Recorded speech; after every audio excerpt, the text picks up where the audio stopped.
को जपिले परशुराम मध्य पूर्ण ब्रह्म नुहंती ना ना ताहले पूर्ण ब्रह्म किए आपण मानकर बालिया कवि अभिमन्यु सामंत सिंहा गौड़ीय वैष्णव कवि विदग्ध चिंतामणि रे उत्तर दे देले बेरा बाबू कौन कहले आदि र बेरा बाबू राग होउची कलसा राग कलसा धामताल 10 मात्रा अरे बा कौन कहले कवि हे मोर सजन विदग्ध वही है विदग्ध चिंतामणि बालिया कवि अभिमन्यु सामंत सिंहा कला दियो नाधिकार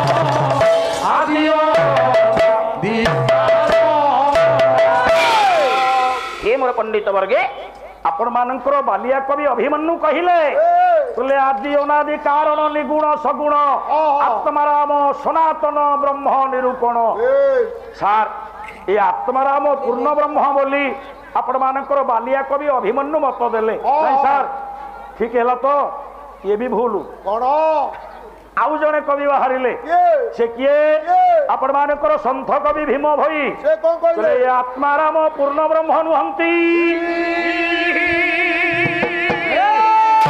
तले आत्माराम किए पूर्ण ब्रह्म राम किए आपण मानकर संत कवि भीम भई कहिले तला ब्रह्म राम खेलुथिला शून्य मंडल रे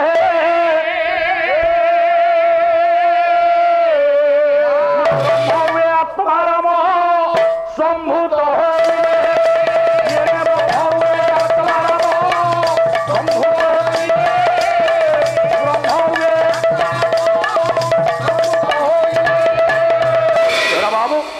बोले ब्रह्मराम थिले शून्य रे बोले शून्य शून्य महाशून्य शून्य मध्य निरामय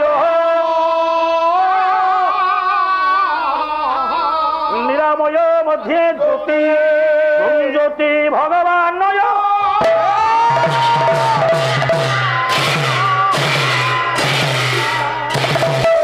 हेरा बाबू कही कही कहती शून्य मध्य निरंजन निरामय चारिटा अक्षर नि रा म य मूल रहिला नि शेष रहिला य ये दुईटा जाक अक्षर को च्युत कला परे मध्य भाग रे रहिला दुईटी अक्षर रा एवं म ये जो नि आउ य ये को आम एकाठी कले गोटे शब्द हबो निय कौन नबा आज्ञा संसार भितर कौन नबा बंचुथिबा पर्यंत हे जीव ये समाज रे तुम्हें राम नाम निय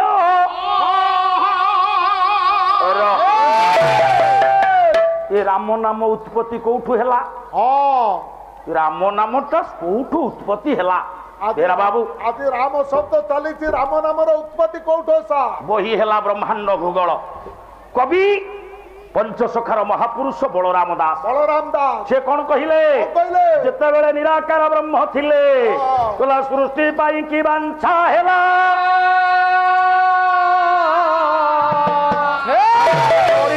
बिंदु चूड़ी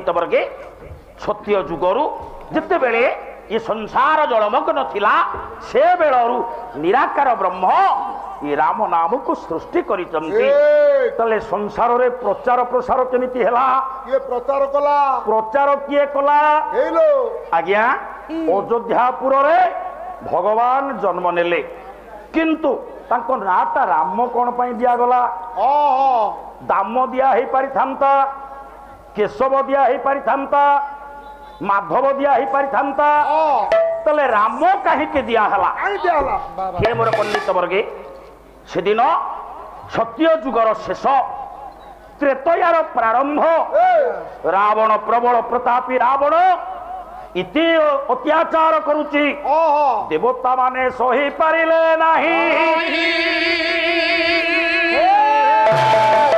हे मोर पंडित वर्गे ये रावणर दौरात्मार मुक्ति पाइबा पाई देवता माने गले कोठी की ना क्षीराब्धि तटरे अनंत सज्जार अछंती महाप्रभु निराकार ब्रह्म को निकट को पंडित जाई पहुंचिले केते जण गले आपण मानकर कवि सम्राट उपेंद्र भंज से कहिले आपण माने गाँ रे आलोचना करिवे गाँ रे सभा करिवे आम गाँ रो गोटा कोठ घर करिबा एमएलए पाखक जावाक पड़ो गाँ जाक आज्ञा कौन समस्ते जीवे केते जन प्रतिनिधि बछा हेबे ताले देवता मान भितर विचार हेला बेले देवता माने निर्देश देले 3 जन जीवे से किए भंज कवि सम्राट उपेंद्र भंज कहले वामदेव गुरुदेव इंद्र संगति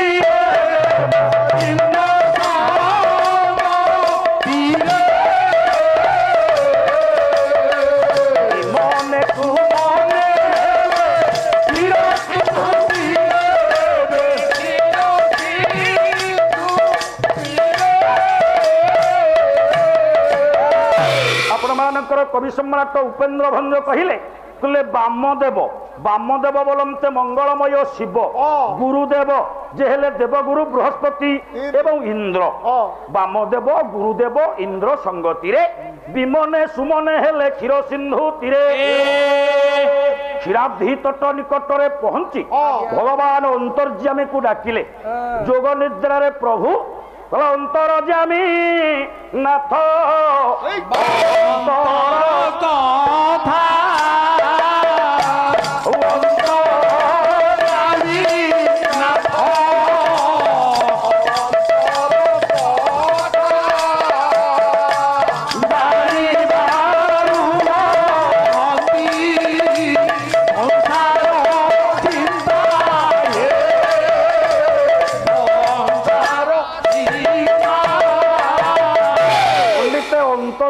भगवान निराकार ब्रह्मंकर जोग निद्रा भांगीगला चाहिदेले कहले देवता मान भितर प्रतिनिधित्व करने मंगलमय शिव देवगुरु बृहस्पति सतीपति इंद्र ये 3 जन डाकुचंती जोग निद्रा भांगिला परे कहले प्रभु आमे केमिति प्रबल प्रतापी राक्षसर दौरात्मार उद्धार पाइबु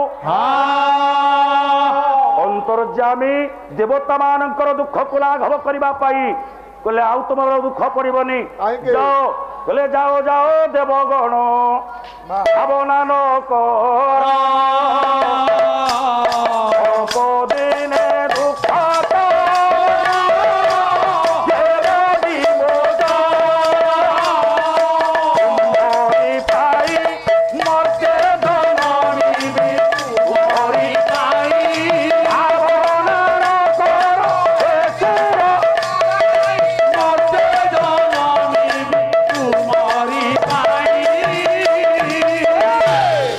मंगलमय शिव पचारे कहले प्रभु ठाकुर आपण आमको कहले हे देवता माने तुम्हें जा तुम दुख को मु लाघव करी शिव ठाकुर कर जोड़ी देले कहले हे परमात्मा हे पूर्ण ब्रह्म आपण कोठी के जिबे केमिति जिबे को रूप रे जिबे आम यार परिचय केमिति पाइबु प्रभु से कहते कहले हे देवता माने कहले भाग्यवती कौशल्या गर्भे भी जात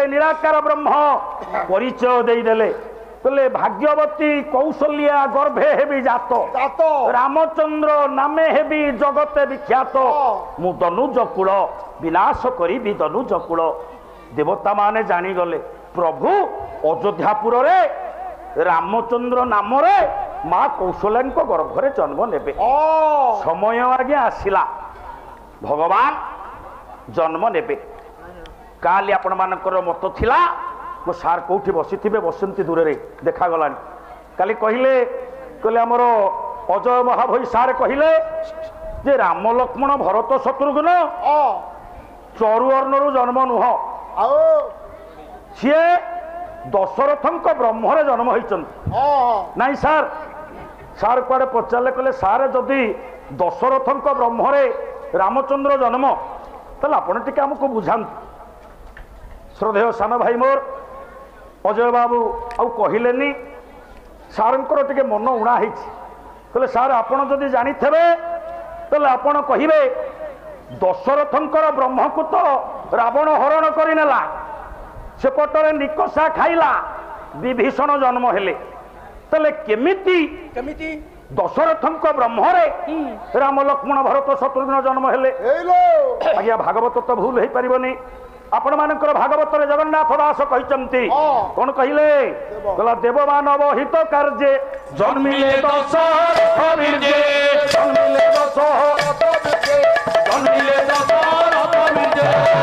ଯଦି ଦେବମାନବଙ୍କର ହିତ କାର୍ଯ୍ୟ କରିବା ପାଇଁ ଭଗବାନ ଦଶରଥଙ୍କ ବ୍ରହ୍ମରେ ଜନ୍ମ ହେଇଛନ୍ତି ପ୍ରମାଣ ହେ ମୋର ସଜନ ଯୋଉଦିନ ବ୍ରହ୍ମହରଣ କରି ନେଇଗଲା ରାବଣ ସେପଟରେ ବିଭୀଷଣ ଜନ୍ମ ପଣ୍ଡିତେ ମୁଁ ଆପଣଙ୍କୁ ଏ ନିକଟରେ ୟା ପୂର୍ବରୁ କହୁଥିଲି ଯେତେବେଳେ ଅନ୍ଧମୁନି ପୁତ୍ର ଶ୍ରବଣ କୁମାର ବିନାଶ ହେଲା ରାଜା ଦଶରଥ ସେଦିନ ଜଳଘଟ ନେଇ ପହଞ୍ଚିଛନ୍ତି ଅନ୍ଧମୁନିଙ୍କ ନିକଟରେ ପଣ୍ଡିତେ ଅନ୍ଧମୁନି ଜାଣିଲେ ମୋ ପୁଅକୁ ରାଜା ଦଶରଥ ମାରିଛି ଅଭିଶାପ ଦେଲେ ହେ ରାଜା ଦଶରଥ ମୁଁ ତୁମକୁ ଅଭିଶାପ ଦଉଛି ମୁଁ ଆଜି ଯେମିତି ପୁତ୍ର ଶୋକରେ ମରିବାକୁ ଯାଉଛି ତୁମେ ସେମିତି ପୁତ୍ର ଶୋକରେ ମରିବ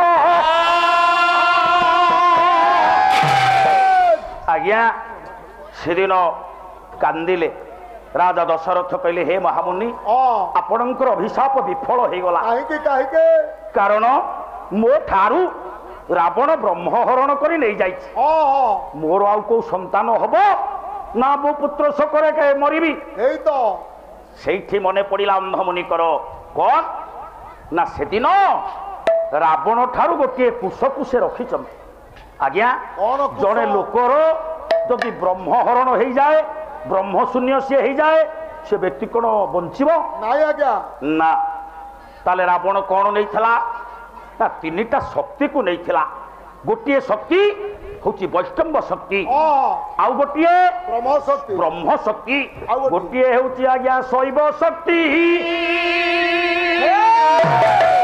ହେ ମୋର ପଣ୍ଡିତ ବର୍ଗେ ଦୁଇଟି ଶକ୍ତିକୁ ନେଇ ସେ ରାବଣ ଯାଇଥିଲା ଆଉ ଗୋଟିଏ ଶକ୍ତି ଅନ୍ଧମୁନିଙ୍କ ପାଖରେ ରହିଗଲା ଯୋଉଦିନ ଦଶରଥଙ୍କ ଠାରୁ ଇଏ ବ୍ରହ୍ମ ହରଣ କରି ତିନି ଶକ୍ତିକୁ ହରଣ କରି ରାବଣ ଶୂନ୍ୟ ମାର୍ଗରେ ଯାଉଛି ରାବଣ ନୈଷ୍ଠିକ ବ୍ରାହ୍ମଣ ତ୍ରିସନ୍ଧ୍ୟା କରେ ସନ୍ଧ୍ୟା ଆସୁଛି ମଧ୍ୟାହ୍ନ ସମୟ ଗଡ଼ିଗଲା ସନ୍ଧ୍ୟା ଆସୁଛି କୁଶ ତିନିଟା କୁଶ ସାହାଯ୍ୟରେ ତିନି ଶକ୍ତିକୁ ହରଣ କରି ରାବଣ ଶୂନ୍ୟ ମାର୍ଗରେ ଗଲା ବେଳେ ଦିନ ଅବସାନ ହବାକୁ ଲାଗିଲାଣି ରାବଣ ବିଚାର କଲା ମୁଁ ସନ୍ଧ୍ୟା କରିବି ତ୍ରିସନ୍ଧ୍ୟା କରିବି ଇଏ ଦଶରଥ ଠାରୁ ଯୋଉ ତିନିଟା ଶକ୍ତିକୁ ମୁଁ ଆଣିଛି ଏକୁ ରଖିବି କୋଉଠି ଆଜ୍ଞା ଯାଉ ଯାଉ ଆଜ୍ଞା ସେହି ବନେ ପରା ରାବଣଟି ଓହ୍ଲାଇଲା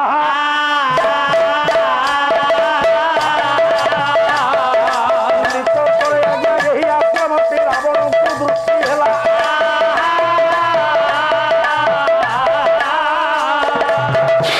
ରାବଣ ଦେଖିଲା ଗୋଟିଏ କୁଟୀରଟିଏ ତିଆରି କରାଯାଇଛି ଜଣେ ସାଧୁ ତା ଭିତରେ ବସିଛନ୍ତି ପହଞ୍ଚିଲା ରାବଣ ରଥକୁ ରଖିଦେଲା ରାବଣ ଯାଇ ପହଞ୍ଚିଲା କହିଲା ହେ ବାବାଜୀ ଆଜ୍ଞା ଅନ୍ଧମୁନିକୁ ତ କିଛି ଦେଖା ଯାଉନି ମୁଁ ହଉଛି ତ୍ରିଭୁବନ ବିଜୟୀ ଲଙ୍କାଧିପ ରାବଣ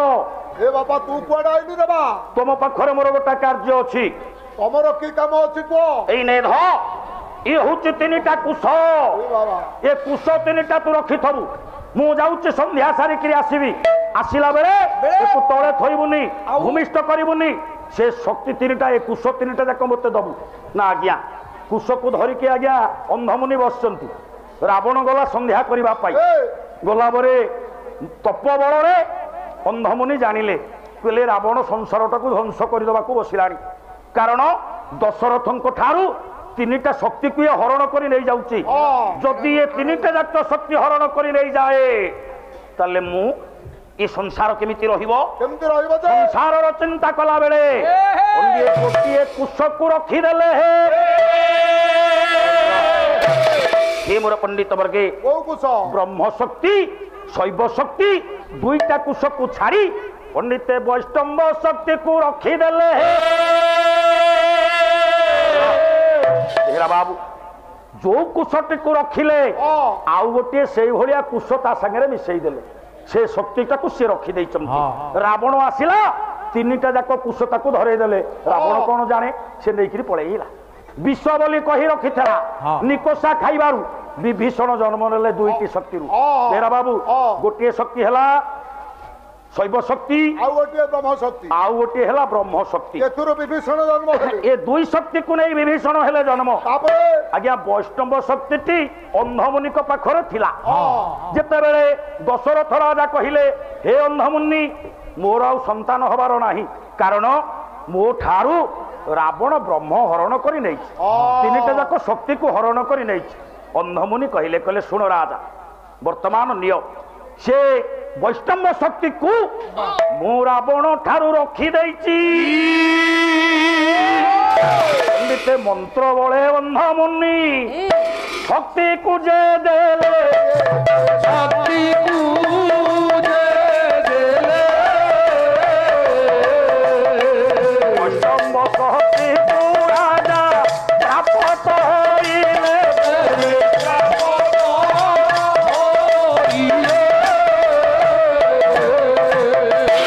वैष्णव शक्ति को प्राप्त हेले राजा दशरथ गोटे शक्ति रहिला राजा दशरथ पाखरे पुणी एणे आपण माने जानती राजा दशरथ ठारू रावण खाली त्रिशक्ति हरण करिनी सत्य करई देकी जाईची हे राजा ये ब्रह्म शक्ति शैव शक्ति वैष्णव शक्ति को नेला बेले काले पुणी संतान हो जीव कि राजा को सत्य करई देछि बोला सुनो नारी ऋतुस्नात हेले 7 दिन गत हेला परे 15 दिन पर्यंत गर्भाशय सतेज रहे जरायु सतेज रहे जदि जड़े पुरुष 15 दिन भितरे नारी सहित मिसे संतान सृष्टि हुए तापर आउ सृष्टि हो पारिबनी तेणु राजा दशरथ को सत्य करैछि हे राजा तमे 15 दिन पर्यंत नारी मानक सहित मिसी पारिबो नाही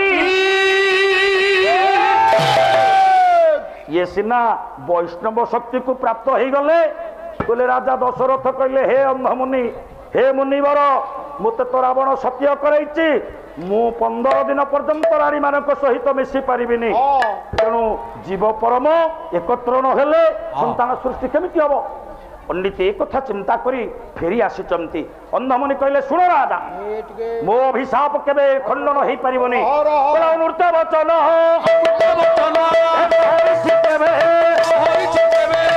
अखंड अभिशाप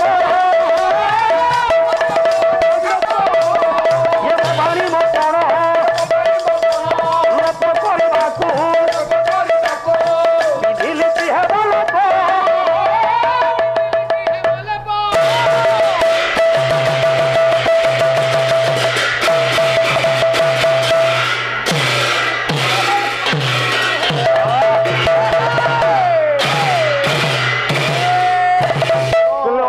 अभिशाप केबे खंडन हो पारिबनी बोला उदयती जदि भानु पश्चिम दिगी विभागे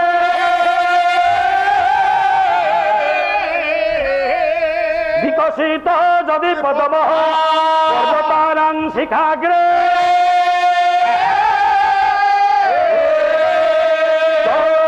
जदि मेरु जात वर्णी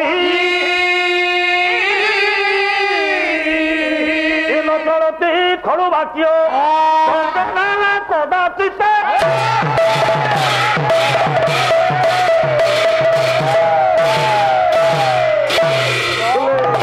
ପୂର୍ବର ମାର୍ତ୍ତଣ୍ଡ ଯଦି ପଶ୍ଚିମ ଦିଗରେ ଉଦୟ ହୁଅନ୍ତି, ସାନୁମାନେ ପର୍ବତ ଶିଖର ଯଦି ପଦ୍ମ ଫୁଟେ, ଅଗ୍ନି ଯଦି ଶୀତଳ ହେଇଯାଇପାରେ, ପର୍ବତ ମାନେ ଯଦି ଚଳପ୍ରଚଳ କରିପାରନ୍ତି, ତଥାପି ଅନ୍ୟଥା ରହିବ ଏ ଅନ୍ଧମୁନିର ବାକ୍ୟ। ହେ ମୋର ସଜନ, ଯେତେବେଳେ ଏ କଥା ଚିନ୍ତା କରି ରାଜା ଦଶରଥ ଘରକୁ ଫେରିଲେ, ସନ୍ତାନ ପ୍ରାପ୍ତ ହବାର ଚିନ୍ତା, ସମୟ ଗଢି ଚାଲିଲା। କଣ ହେଲା ସାର୍?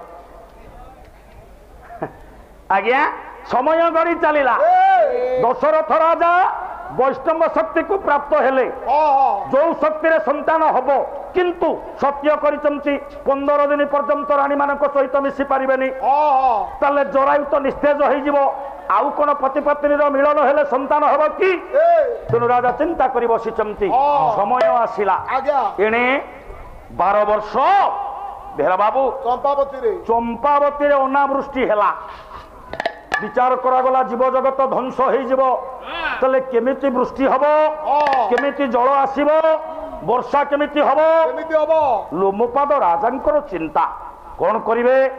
ପଣ୍ଡିତ ସର୍ବସମ୍ମତି କ୍ରମେ ନିଷ୍ପତ୍ତି ନିଆଗଲା, ଯଦି ଋଷ୍ୟଶୃଙ୍ଗ ମୁନି ଆସିବେ ତାହେଲେ ଚମ୍ପାବତୀରେ ବର୍ଷା ହବ। ଆଣିବାକୁ ଯିବ କିଏ? ପଣ୍ଡିତ ସୁବର୍ଣ୍ଣ ଥାଳି ବୁଲିଲା, କିଏ ଯିବ ଋଷ୍ୟଶୃଙ୍ଗକୁ ଆଣିବା ପାଇଁ? ଭାନକ ମୁନିଙ୍କ ପୁଅ ଋଷ୍ୟଶୃଙ୍ଗକୁ ଆଣିବାର ପ୍ରୟାସ କିଏ କରିବ? ଆଜ୍ଞା, ଧନଲୋଭୀ ଜଣେ ବାହାରିଲା। ଧନଲୋଭୀ କିଏ? ସେ ହଉଛି ଆଜ୍ଞା ଜରତା ବେଶ୍ୟା। ବେଶ୍ୟା ବାହାରିଲା। ଆଜ୍ଞା, ଜଣେ ନାରୀ ବେଶ୍ୟାବୃତ୍ତି କଲା ବେଳେ ସେ ଧନଲୋଭ ତାର ଥାଏ। ଆଜ୍ଞା, ପ୍ରମାଣ ଚନ୍ଦ୍ରକଳା କାବ୍ୟ, କବି ସୂର୍ଯ୍ୟ ବଳଦେବ ରଥ, କେମିତି ବାରଙ୍ଗନା ମାନଙ୍କର ଧନ ପ୍ରତି ଲୋଭ ଥାଏ, କାହାଠି ଲୋଭ ନଥାଏ। ବେହେରା ବାବୁ କହିଲା, ଜାତିରେ ହାରି ହୋଇଥିଲେ ହେଲେ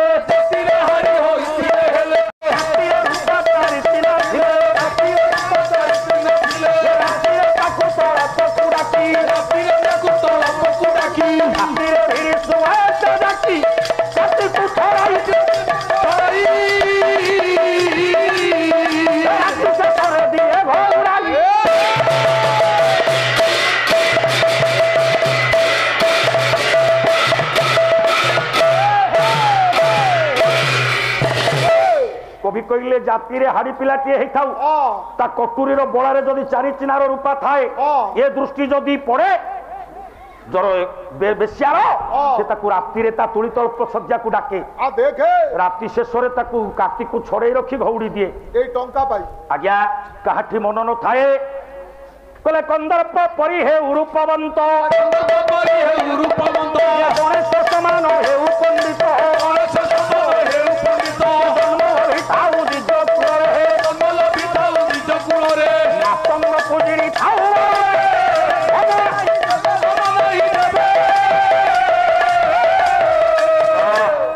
কলা মন নাহি বার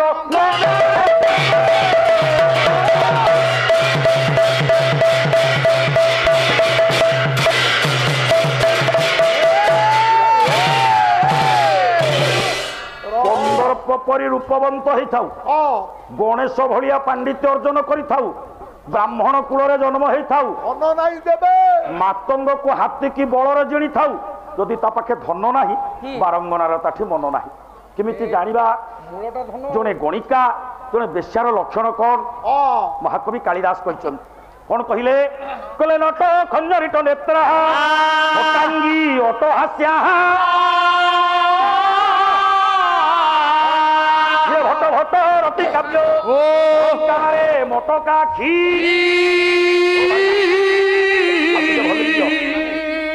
ভলিমি গলানি। হ্যালো হ্যালো, আজি বহুত কষ্ট হলা, ଆଉ ଟିକେ ଦିଅନ୍ତୁ, ଶୁଭୁନି, ମୋ କାନକୁ ନ ଶୁଣି ଭଲ ଲାଗିବ। Hello hello hello hello.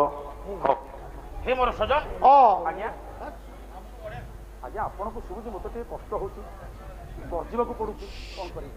ଆଜ୍ଞା ହେ ମୋର ସଜନ, ନାଇଁ ଏଠି ଆଜ୍ଞା ଲୁଜ୍ ନାହିଁ। କୋଉଠି ଲୁଜ୍ ଅଛି ଯେ? ଏତେ ଜୋର ଅଛି। हेलो हेलो हाँ आज्ञा सार खर्चा भी बाण फुटू ओ भाई तो हाँ हेलो हेलो कौन पड़ो मनुष्य से रोज रोचे हेलो हेलो हेलो आउरी घंटाटा से गोटा नगे नगे खाइबे हेलो पूरा कटिगला पानी दो पानी अच्छी आज्ञा हेलो तुम फोन एक्सचेंज कर दियो हाँ ए मोर सारे वाला नाई मोर हेलो हो आर फोनटा गोटे नंबर गाड़ी बइछि प्रकाश भाई टिके देखा हो देखा हो हेलो नुआ बैटरी पकई आज्ञा हेलो संपूर्ण नुआ बैटरी बाबू देछन पकई के आनिछि hello hello hello hello hello hello hello थाउ सेतिक थाउ हे मोर पंडित वर्गे कवि कहले नट खंजरित नेत्रा छोटांगी अटहास्या भट्ट भट्ट रतिकाव्य अलंकारे मोटकाखी क्रीड़ावती विरातेजिया कड़ाके पीड़ा प्राप्ति एतानी सठ संवादे बेश्या द्वादश लक्षण चारिटा लक्षण ताठी थाए कौन कौन कहले नट अत्यधिक नाच करने को भल पाए खंजरित नेत्रा खंजरित शब्दर अर्थ कजलपाती कजलपातिर चक्षु गुड़ाक जमी विचक्षण ता आखि गुड़ा सेमती विचक्षण भाया बोलू छोटांगी अटहास्या कौन है चलला बेले हाथ गोड़ छाटिकी जी चले भट्ट भट्ट रतिकाव्य रति कथा आलोचना कले शुणा भल लगे क्रीड़ावती अधिक खेड़ा भल पाए बिड़ा तेजिया मुहरे लज्जा न थाए बिड़ा शब्द अर्थ लज्जा बिड़ा को तेजिया करती कड़ाके पीड़ा प्राप्ति पदिए कथारे पंडित से ऋषि बसंती रे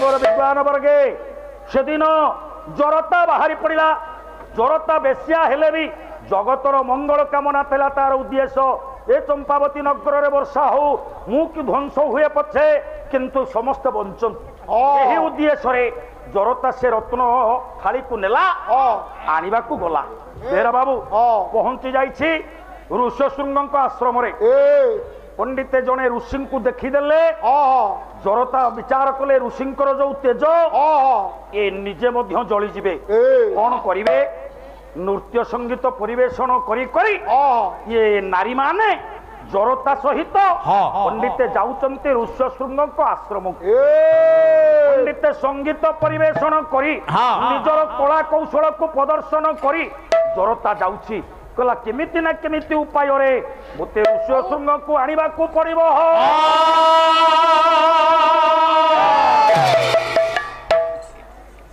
सरग चंदरा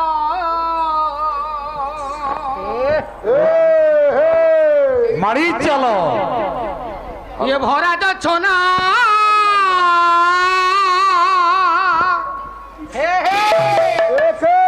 एटारे सुबिबनी रूप हीरा लीला मणि करो बिछड़ा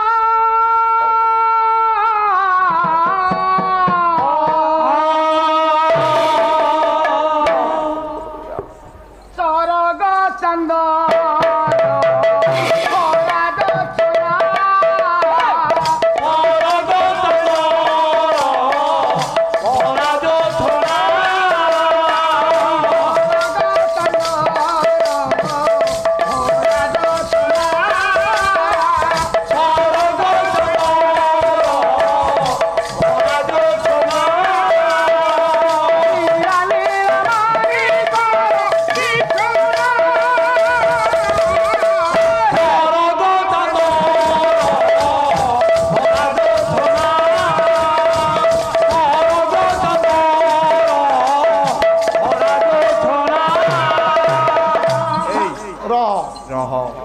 बर्तमान सीन कौन पहला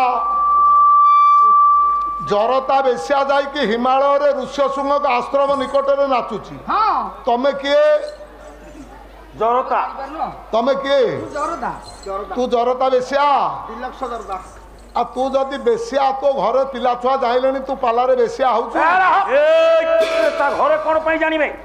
ଅଭିନୟ କରିବାକୁ ଆସିଛି, ଏଟା ଅଭିନୟ କ୍ଷେତ୍ର। ଘରେ କଣ ପାଇଁ ଯାଇ କହିବ କି? ହଁ ନାଇଁ ତୁ ଏବେ ତ ପାଲାରେ ବେଶ୍ୟା ହଉଛୁ ବୋଲି ଘରେ କହିବୁନି। ସାର୍ ମୁଁ ଆଉ ଠିଆ ହେବିନି ନହେଲେ। ଆରେ ବୋଲ ବୋଲ ଆଉ ପଦୁଟାଏ ବୋଲ। ସାଥିଆ ସଗ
ये कौन होला?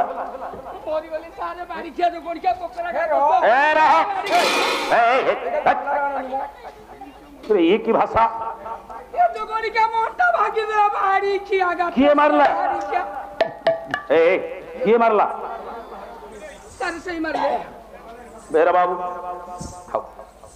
तमें मारिल तो आपण पालारे 10 वर्ष होला रखिलेनी पुरा गोटे पोकरा कुकुर ठे गोड़ बास्ताला मु विष्णु करतेली। हाँ ताकू मारिबी गोईठा केंते भाबुछन? नाइ सेटा तो मु भाबुनी, से तो कहूची। हाँ ता पचारिबो मु मारिबाटा से देखिची? तमे मारिछ? ना मारिबाटा तू देखिचू? देखिचू की? नाइ सार मो पछरे से ठिया आइतला आ केहि नथिले। ओ से ठिया हेतले बोली तते मारि देले बोली कहूचू? हां मो पछरे से ठिया आइतला आ केहि नथिला के मारला? केते के बोलुछंती के मार देइथबो मो नारे काई कि नाश करछु? तमे मारिन? ए मु काई तते गोइठा मारि? तमे मारिन? ना नारायण को दरबार जो मारिन? ए मु काई तते गोइठा मारिबी जे? ताहले मु अभिशाप दउ। दउनो जे मारिछि अरे मु तो गोइठा मारने तू अभिशाप काई दउछु काहाकू? तमे काई देखिलो की अभिशाप दउ? हे प्रभु नारायण जी मो त गोइठा मारिछि से आर जन्म को कुकुर जन्म पा। हां से आउ जाओ मु भी तो अभिशाप दउछि तू आर जन्म को वृंदावती है कि जन्म हो। बढ़ियाला हां बढ़िया बाबू आगे बढ़ियाला वृंदावती विषय रे जानिचो?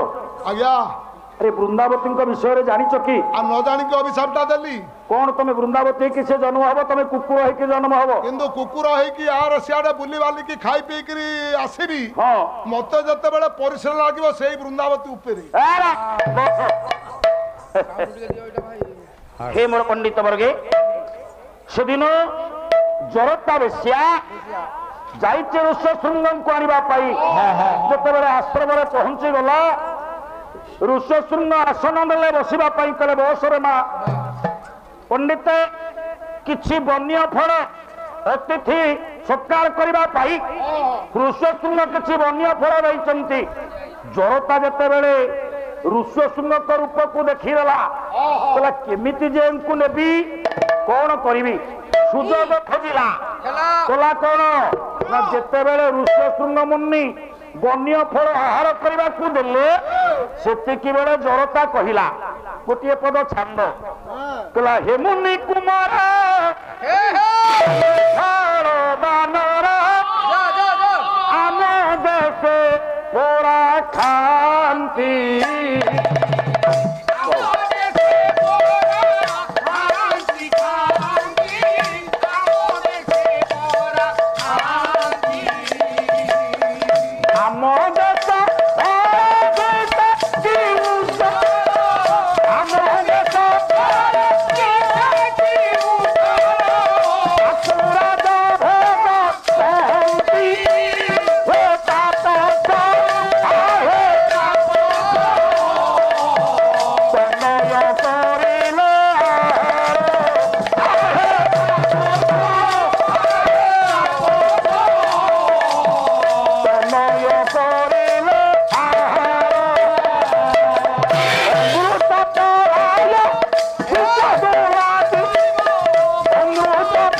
କହିଲା ଦରତା କହିଲା ହେ ମୁନି କୁମର ଏ ଫଳ ବାନର ଆମ ଦେଶ ପରା ଖାଆନ୍ତି ଆମ ଦେଶରେ ଏଗୁଡାକ ମାଙ୍କଡ ଖାଆନ୍ତି।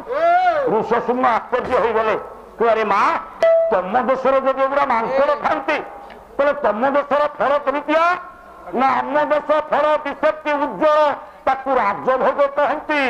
ତାପସ ତନୟ କରିଲେ ଆହାର ଅମୃତ ପରାୟ ସୁସ୍ୱାଦୁ ଲାଗିବ ଅମୃତ ଭଳିଆ ସେ ରାଜଭୋଗ ଫଳ ଲାଗେ କି ଗୁଣ ଗାଇବି ଏହାର। ଋଷି ଆଶ୍ଚର୍ଯ୍ୟ ହେଇଗଲେ ରାଜଭୋଗ ଫଳ କେମିତି ଆସି ଜାଣିନାହାନ୍ତି। କହିଲେ ରେ ମା ମୁଁ ତ ତମ ଦେଶର ରାଜଭୋଗ ଫଳଟା ଦେଇପାରିବି ନା ଦେବି ଯେ ମୋ ସାଙ୍ଗରେ ଯଦି ଆପଣ ମୋ ଦେଶକୁ ଯିବେ ମୋ ଦେଶରେ ମୁଁ ରାଜଭୋଗ ଫଳ ଖାଇବାକୁ ଦେବି। ଆଜ୍ଞା ଏହି ଉପାୟରେ ଦରତାଟି ପୁଣି ଋଷ୍ୟଶୃଙ୍ଗଙ୍କୁ ଆଣିଲା।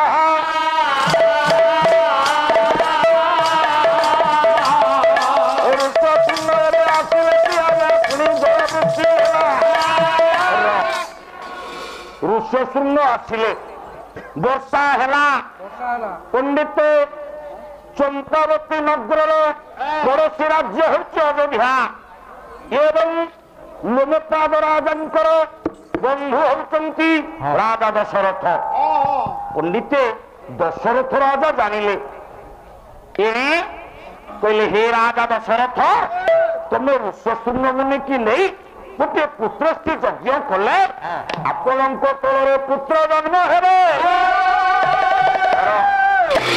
ଋଷ୍ୟଶୃଙ୍ଗ ଆସିଲେ ପୁତ୍ରସ୍ଥି ଯଜ୍ଞ କଲେ ଯଜ୍ଞରୁ ବାହାରିଲା ଆଜ୍ଞା ଚରୁ।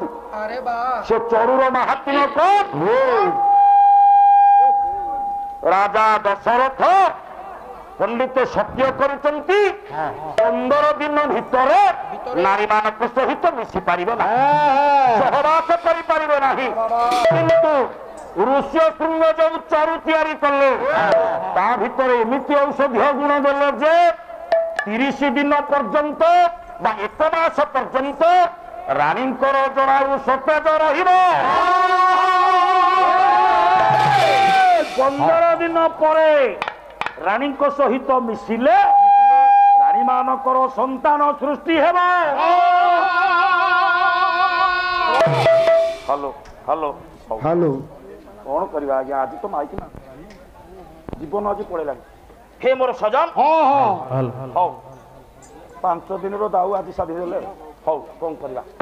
हे मोर पंडित वर्गे ऋष्यशृंग जो चरु तैयारी कले ये चाउल खाइबारु रानी मानकर पिला हेनी किंतु ये चाउल ए चरु रे जो औषधीय गुण थिला ताकू तैयारी भाव से तैयारी कले किए ना से होतंती ऋष्यशृंग रानी मानको खाइबा को देबारु ये जो नारी मानकर जरायु बा शुक्राणु 30 दिन पर्यंत सतेज रहिला 15 दिन को छाड़ी देला परे आउ जो 15 दिन बाकी रहिला सेही 15 दिन भितरे राजा दशरथ रानी मानक सहित मिसिबारु रानी को गर्भरु पुत्र संतान जन्म देले।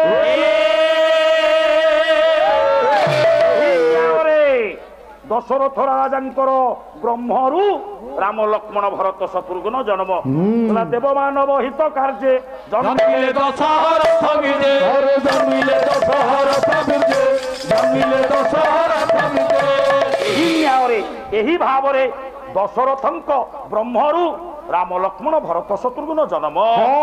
मेरा बाबू आज्ञा रामायण को गले जमा जोड़िए पद गाइले रामायण सरी जीव आज्ञा कौन कहू हाँ रामचंद्र जन्म हेले आज्ञा नाटा राम बोली केमिके दिया होला सेठो तो कथा आसी आडे किए देला आज्ञा समुद्र रे क्षीराब्धि तट रे भगवान कहिचंती रमेश बाबू टिके नीरवता रखियो सार हो प्रभु नारायण बस आज्ञा आज्ञा क्षीराब्धि तट रे अनंत सज्जा थिला बेले भगवान कहिथिले शिव बृहस्पति एवं इंद्र वामदेव गुरुदेव इंद्र संगति रे विमने सुमने हेले क्षीर सिंधु तीरे पुणी भाई टिके दियो आउ अल्प समय पाई दियो हेलो हेलो तुम इथे दौना आउ काढ़ी कौन पाई जे ন ହଉ ଥାଉ ସେ ଦରକାର ନାହିଁ ଥାଉ ହେ ମୋର ସଜାନ ସେଦିନ କହିଲେ ଯାଅ ମୁଁ ଭାଗ୍ୟବତୀ କୌଶଲ୍ୟା ଗର୍ଭେ ହେବି ଜାତ ରାମଚନ୍ଦ୍ର ନାମେ ହେବି ଜଗତେ ବିଖ୍ୟାତ ତନୁଜ କୂଳ ବିନାଶ କରିବି ତନୁଜ କୂଳ ଭଗବାନ କହିଛନ୍ତି ମୁଁ ରାମ ନାମରେ ଜନ୍ମ ହେବି ପ୍ରଭୁ ଜନ୍ମ ହେଇଗଲେ କିନ୍ତୁ ଦେବତା ମାନେ ବିଚାର କଲେ ଜନ୍ମ ହେଇଗଲେଣି ରାଜା ଦଶରଥଙ୍କର 4 ପୁଅ ଭଗବାନ ଆସିଛନ୍ତି କି ନାହିଁ ଏ କଥା ଜାଣିବା ପାଇଁ ପଣ୍ଡିତେ ଦିନେ ଶିବ ଠାକୁର ବାହାରିଲେ ପଣ୍ଡିତେ ଶିବ ବାବାଜୀ ବେଶକୁ ଧାରଣ କରି ପଣ୍ଡିତେ ଅଯୋଧ୍ୟାପୁରକୁ ଯାଉଛନ୍ତି ଗଲା ବାଟରେ ପଣ୍ଡିତେ ଦେଖିଲା ଦେବତା ମାନଙ୍କର ଗୋଟିଏ ପକ୍ଷୀ ଭୂଷଣ୍ଡ କାକ କହିଲା ଇଏ ଶିବ ତ ସେ କୈଳାସପୁରରୁ ଆସିଲା ବେଳେ ଇଏ କି ବେଶ ନିଜ ବେଶକୁ ଛାଡି କଣ ଗୋଟା ବାବାଜୀ ବେଶକୁ ଧରିକିରି ଯାଉଛନ୍ତି ଆଜ୍ଞା ଭୂଷଣ୍ଡ କାକ ପାଦ ତଳେ ପ୍ରଣାମ ଜଣେଇଲା ଶିବ ଠାକୁର ମୁହଁ ବୁଲେଇକିରି କହିଲେ ହଉ ବାପା ମୁଁ ତତେ ଆଶୀର୍ବାଦ କରୁଛି ତୁ ଯା ଭୂଷଣ୍ଡ କହିଲା ପ୍ରଭୁ ବାବା ଆପଣ ଆଜି ଇଏ କି ବେଶ କଣ ଗୋଟାଏ ଆପଣଙ୍କ ନିଜ ରୂପ ଛାଡି କଣ ଗୋଟା ବାବାଜୀ ବେଶ ଧରିକି ବାହାରିଛନ୍ତି ଶିବ କହିଲେ ଏଇଟା ଜାଣିଗଲାଣି ଶିବ କହିଲେ ଆରେ ଭୂଷଣ୍ଡ ଆଜ୍ଞା ମୁଁ ଟିକେ ଅଯୋଧ୍ୟାପୁରକୁ ଯାଉଛି କାହିଁ ଯାଉଛ ବ୍ରହ୍ମଙ୍କର ଜନ୍ମ ହେଇଛି ତ ମୁଁ ଟିକେ ଦର୍ଶନ କରିବାକୁ ଯାଉଛି ମୁଁ ଆପଣଙ୍କ ସାଙ୍ଗରେ ଯିବି କି ଆଶ୍ଚର୍ଯ୍ୟ କଥା ତୁ କଣ ପାଇଁ ମୋ ସାଙ୍ଗରେ ଯିବୁ ଆପଣ ଯଦି ମତେ ସାଙ୍ଗରେ ନ ନେବେ ଚାରିଆଡେ ବୁଲିକିରି କହିଦେବି କୈଳାସପତି ମହାଦେବ ରାମଙ୍କୁ ଦର୍ଶନ କରିବାକୁ ଯାଉଛନ୍ତି ବଡ ଅଡୁଆରେ ପଡିଗଲେ ଶିବ ଠାକୁର କହିଲେ ଏ କଥା ଯଦି ପ୍ରଘଟ ହେଇଯାଏ ତାହେଲେ ସବୁ ସରିଯିବ ପଣ୍ଡିତେ ମଙ୍ଗଳମୟ ଶିବ କହିଲେ ହଉ ତୁ ଗୋଟିଏ ଚାଲା ହ ମୁଁ ବାବାଜୀ ହେବି ଭୁଲାମୁଣି କାନ୍ଧା ମୋ ସାଙ୍ଗରେ ଚା ଆଜ୍ଞା ଭୂଷଣ୍ଡ ଗଲା ଯାଇ ପହଞ୍ଚି ଗଲେ ଅଯୋଧ୍ୟାର ସିଂହଦର୍ଜା ନିକଟରେ ପଣ୍ଡିତେ ପ୍ରହରୀ ମାନେ ଜଗିଛନ୍ତି ଅନ୍ତର୍ଯାମୀ ଜାଣିଲେ ପୁରୁଷ ମାନଙ୍କୁ ଆଜ୍ଞା ପ୍ରସୂତି ଭବନ ମନା କେହି ଯାଇପାରିବେନି ଶିବ ବସିଛନ୍ତି ଚାଲା ରୂପରେ ଭୂଷଣ୍ଡ ବସିଛି ପ୍ରହରୀ ମାନେ ଜଗିଛନ୍ତି ଅନ୍ତପୁରରେ ମା କୋଳରେ ଅନ୍ତର୍ଯାମୀ ଜାଣିଲେ କହିଲେ ମୋ ଆତ୍ମା ଆସିଛି ମୋତେ କଣ ଦର୍ଶନ କରିପାରିବନି ଏହି କଥାକୁ ଚିନ୍ତା କଲା ବେଳେ ମା କୋଳରେ କଇ କଇ ହୋଇ କାନ୍ଦି ଉଠିଲେ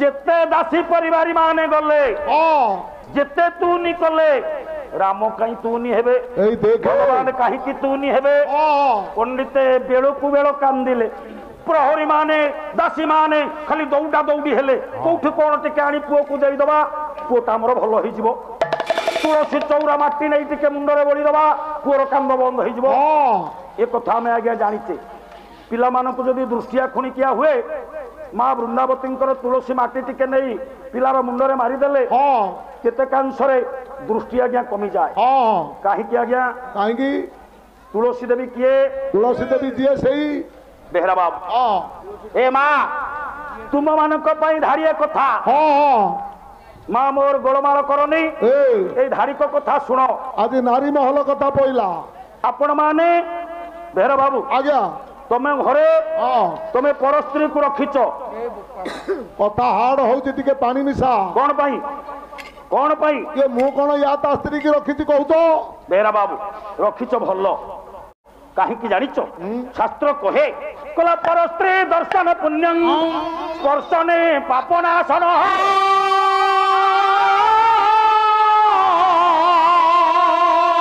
ଆଲିଙ୍ଗନେ ଭବତ ଶାନ୍ତି ଚୁମ୍ବନେ ମୋକ୍ଷଦାୟକ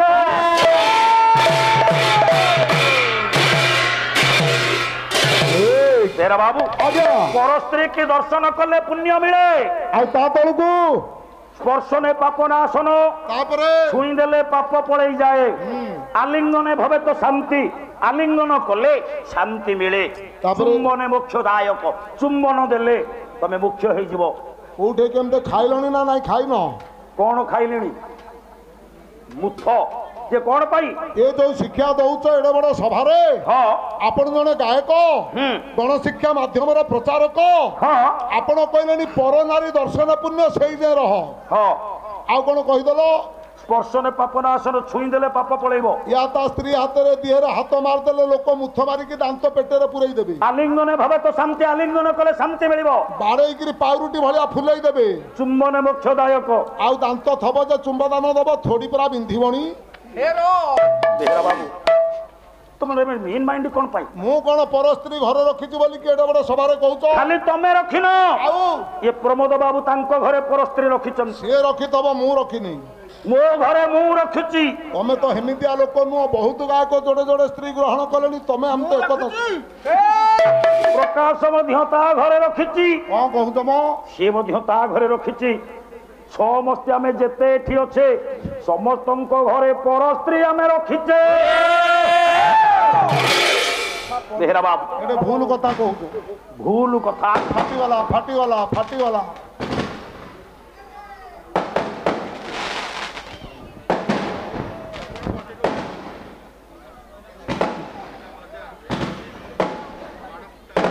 ଆଜ୍ଞା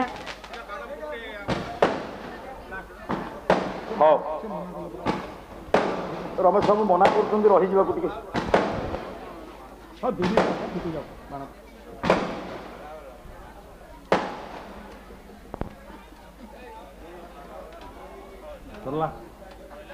ହ୍ୟାଲୋ ହେ ମୋର ପଣ୍ଡିତ ବର୍ଗେ ବେହେରା ବାବୁ, ସେ ପରସ୍ତ୍ରୀ କିଏ? ସେ ପର ସ୍ତ୍ରୀ କିଏ ସାର୍? ଯୋଉଦିନ ତମ ଘରକୁ ସେଦିନ ଯିବା ବୋଲି କାମାକ୍ଷାନଗର ତମ ଘରେ ସକାଳେ ପହଞ୍ଚିଲି, ତମେ ଗଲା ବେଳକୁ ପରସ୍ତ୍ରୀ କି ଛୁଁଛ, ତାକୁ ଆଲିଙ୍ଗନ କରୁଛ। ସିଏ ଦି ପ୍ରାଣୀର ଗୋଟେ ଗଣ୍ଡଗୋଳିଆ ହେଲେ ସିଏ ମୋ ଘରେ ଆସିକି ଅଛି। ହଁ ସିଏ ତାକୁ ଆରେ ସେ କିଏ? ମୋ ଶାଳୀ। ହେକ୍! ମୁଁ କଣ ତମ ଶାଳୀ କଥା କହୁଛି? ଆଉ ତମେ କାହା କଥା କହୁଛ? ବେହେରା ବାବୁ ତମ ଘରର ଅଗଣାରେ ବୃନ୍ଦାବତୀ ଟିଏ ଲଗେଇନ? ହଁ ହଁ, ମା ତୁଳସୀ ଅଛନ୍ତି। ସେ କଣ ତମ ସ୍ତ୍ରୀ? ବୃନ୍ଦାବତୀ କଣ ପର ସ୍ତ୍ରୀ? ଆଉ କଣ? କଣ ବୁଝିହେଲାନି? ବେହେରା ବାବୁ ହଁ ବୃନ୍ଦାବତୀ ମାଙ୍କୁ ସକାଳୁ ଉଠି ଯିଏ ଦର୍ଶନ କରେ ହଁ, ପୁଣ୍ୟ ହୁଏ। ପର ସ୍ତ୍ରୀ ଦର୍ଶନେ ପାପନାଶନ, ଗାଧେଇ ଛୁଇଁ ଦେଲେ ପାପ ଚାଲିଯାଏ। ଅଗାଧୁଆ ନା ଗାଧେଇକି? ଗାଧେଇକି। କେମିତି ଗାଧେଇବ? ବେହେରା ବାବୁ ହଁ। ସବୁ ମା ମାନଙ୍କୁ ମୋର ଗୋଟିଏ ଅନୁରୋଧ, ଏ ହେ ମା, ଆପଣ ମାନେ ସମସ୍ତେ ମା ସକାଳୁ ଉଠିଲେ ଗାଧେଇ ବୃନ୍ଦାବତୀ ମାଙ୍କୁ ଜଳଦାନ କରୁଛ। ହଁ ହଁ ସବୁ ବାପା ମାନଙ୍କୁ ମୋର କହିବି, ମୋ ଭାଇନା ତ ବସିଛନ୍ତି, ହଁ। ଭାଇନା ଆପଣ ବି ତୁଳସୀରେ ପାଣି ଦଉଛନ୍ତି, ହଁ ହଁ। କେମିତି ଦବ? ଆପଣ ମାନଙ୍କର କବି ହେଉଛନ୍ତି ଗୋଲେଖ ଦାସ। ଫାଟି ଯାଉ ଫାଟି ଯାଉ ଫାଟି ଯାଉ।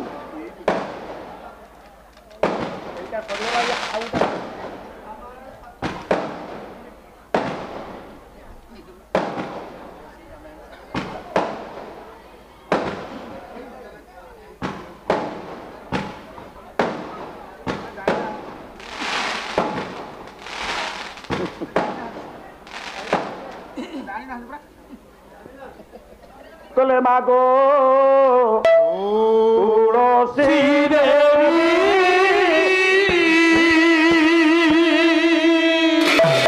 অত শ্রীকৃষ্ণ প্রাণ বল্লভী মাগো তুলসী দেবী অত শ্রীকৃষ্ণ প্রাণ বল্লভী মাগো তুলসী প্রভাত উঠিল প্রমুখ চাহিল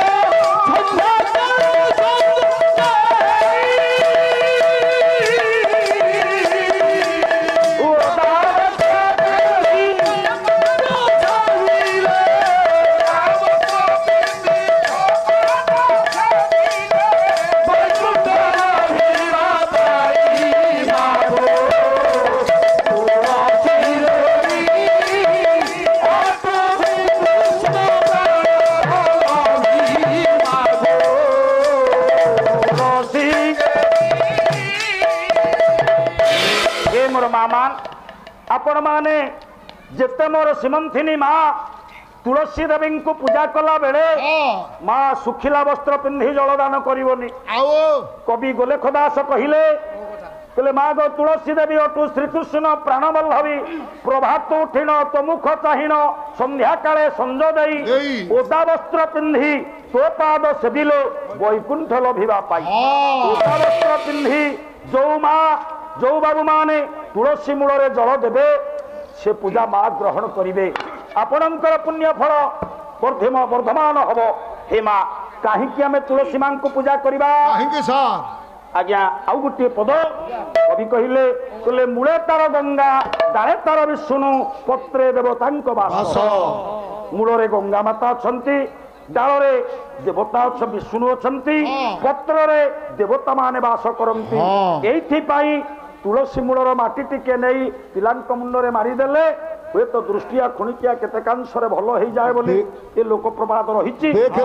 ହେ ମୋର ମାମା ରାମ ପ୍ରସଙ୍ଗକୁ ଆସନ୍ତୁ ଆଜ୍ଞା। ହଁ ଏଣେ ଆଜ୍ଞା ଶିବ ଠାକୁର ବାବାଜୀ ବେଶରେ ବସିଛନ୍ତି। ଅନ୍ତର୍ଯାମୀ କାନ୍ଦିବାକୁ ଲାଗିଲେ, କେହି ତୁନି କରିପାରିଲେନି। ପଣ୍ଡିତ ଶିବ ଠାକୁର ବାବାଜୀ ରୂପରେ କହିଲେ, ପ୍ରହରୀ ତମ ରାଜାଙ୍କୁ କୁହ ତମ ପୁଅର କାନ୍ଦଟା ମୁଁ ବନ୍ଦ କରିଦେବି। ରାଜା ଦଶରଥଙ୍କ ପାଖରେ ଖବର ପହଞ୍ଚିଲା, ନିର୍ଦ୍ଦେଶ ଆସିଲା, ଶୀଘ୍ର କୁହ ଯିଏ ଆସିଛନ୍ତି ତାଙ୍କୁ କୁହ ଆମ ପୁଅକୁ ସେ କେମିତି ଭଲ କରନ୍ତୁ। ବାବାଜୀ ଆଜ୍ଞା ଶିବ ଠାକୁର ବାହାରିଲେ, ଗୋଟାଏ ପାଦ ଆଗକୁ ବଢେଇଛନ୍ତି। ଭୂଷଣ୍ଡ ଧଇଲା ପଛରୁ ଆଉ କହିଲା, ଓ ବାବାଜୀ ତମେ କଣ ପଳେଇବ ମତେ ଏଠି ଛାଡିକିରି? କୈଳାସରୁ ଏତେ ବାଟ ଆଣିଲ, ମୁଁ କଣ ବ୍ରହ୍ମ ଦର୍ଶନ କରିବିନି ନା କଣ? ବ୍ରହ୍ମ ଦର୍ଶନ କରିବାକୁ ଭୂଷଣ୍ଡ ଅନୁରୋଧ କଲା ବେଳେ ପଣ୍ଡିତ ଭୂଷଣ୍ଡ କାକକୁ ସାଙ୍ଗରେ ନେଇଣ ଶିବ ଠାକୁର ଟିହି ଗଲେ।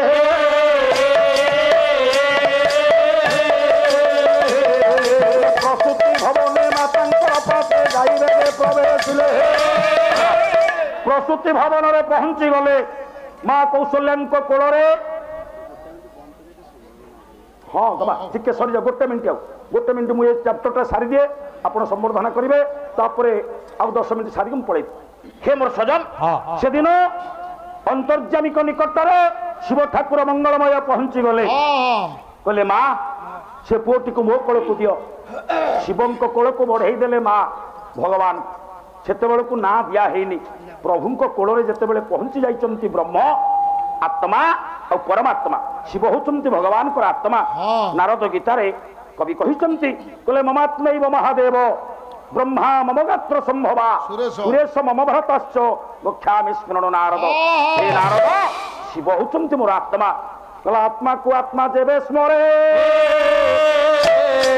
ଆଜ୍ଞା ପରମାନନ୍ଦରେ ବିହରେ।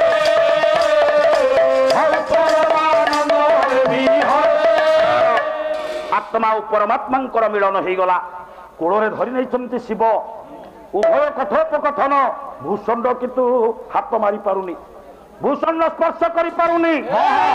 ସେପଟେ ଯାଇ ଉଣ୍ଡୁଛି, ସେପଟେ ଯାଇ ଉଣ୍ଡୁଛି।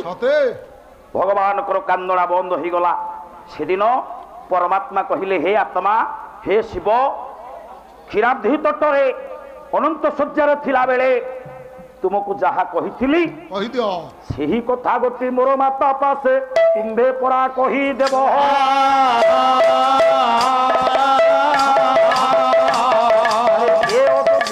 ସେହି ନାମ ଗୋଟି ମୋହର ପରା ରହିବ। କୋଉ କଥା କହିଥିଲେ ମୁଁ ଆପଣମାନଙ୍କୁ କହିଛି। ଯେତେବେଳେ ଭଗବାନ ନିର୍ଦ୍ଦେଶ ଦେଲେ ଦେବତା ମାନଙ୍କୁ, କହିଲେ ହେ ଦେବତା ମାନେ, ଭାଗ୍ୟବତୀ କୌଶଲ୍ୟା ଗର୍ଭେ ହେବି ଜାତ, ରାମଚନ୍ଦ୍ର ନାମେ ହେବି ଜଗତେ ବିଖ୍ୟାତ। ଏଇ ରାମ ନାଁଟାକୁ ମୋ ମାକୁ ତମେ କହିଦେଇ ଯା। ମୋର ଯେତେବେଳେ ନାମକରଣ ଦିଆଯିବ ରାମ ବୋଲି ନାମ ଦିଆଯିବ। ଏ ମୋର ପଣ୍ଡିତ ବର୍ଗେ ଶିବ ଠାକୁର କହିଲେ, ମା କୌଶଲ୍ୟା, ଏ ପୁଅଟିର ନାମକରଣ ଦେଲା ବେଳେ ଏ ପୁଅଟିର ନାଁ ରାମ ବୋଲି ଦବ। ଆଉ ଅନ୍ୟ ପୁଅ ମାନଙ୍କର ନାଁ ତମେ ଯାହା ଦେଇପାର, କିନ୍ତୁ ଏ ବଡ ପୁତ୍ର ବୋଲି ନାମ ଗୋଟି ତାର ରାମ ପରାଜୟ ରଖିବ।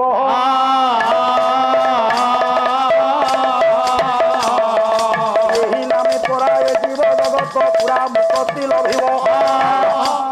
ରାମ ନାମରେ ଜୀବ ଜଗତ ମୁକ୍ତି ଲାଭ କରିବେ, ତେଣୁ ପୁଅଟିର ନାଁ ରାମ ରଖିବ। ଆଜ୍ଞା ଶିବଙ୍କର ନିର୍ଦ୍ଦେଶରେ ପୁଅର ଯୋଉଦିନ ସଂସ୍କାର କରାଗଲା, ନାମକରଣ ଦିଆଗଲା, ଗଣକ ବ୍ରାହ୍ମଣ ପଣ୍ଡିତ ମାନଙ୍କୁ ନିମନ୍ତ୍ରଣ କରାଗଲା।